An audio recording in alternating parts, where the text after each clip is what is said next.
سعودی عرب میں ایک خاتون کے شوہر کی موت واقع ہوئی اور وہ جائیداد میں حصہ لینے کے لیے گئی تو اس پر ایسا انکشاف ہوا کہ پیروں تلے زمین نکل گئی۔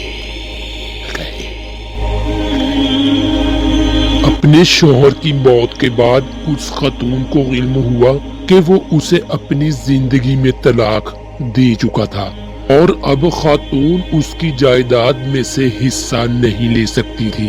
مکہ مکرمہ کی رہائشی اس خاتون کے شوہر کی موت کے بعد عدالت سے رجوع کیا تھا اور استدعا کی تھی کہ اس کا نام بھی شوہر کی جائیداد کے ورثہ کی فہرست میں شامل کیا جائے۔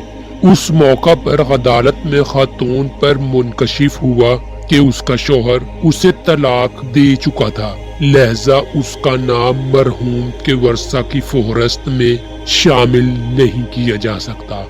متوفی شخص اپنی موت سے 1 سال قبل ایک حادثے کا شکار ہو کر کوما میں چلا گیا تھا اور اس کے بعد مسلسل بے ہوش رہنے کے بعد اسی حالت میں اس کی موت واقع ہو گئی۔ عدالت میں آدمی کے پہلی بیوی سے پیدا ہونے والے بیٹے کا کہنا ہے کہ اس کا باپ کوما میں جانے سے پہلے اپنی اس بیوی کو طلاق دے چکا تھا۔ اس کی طرف سے طلاق کا ثبوت عدالت میں پیش کیے جانے پر جج نے خاتون کے خلاف فیصلہ سنا دیا۔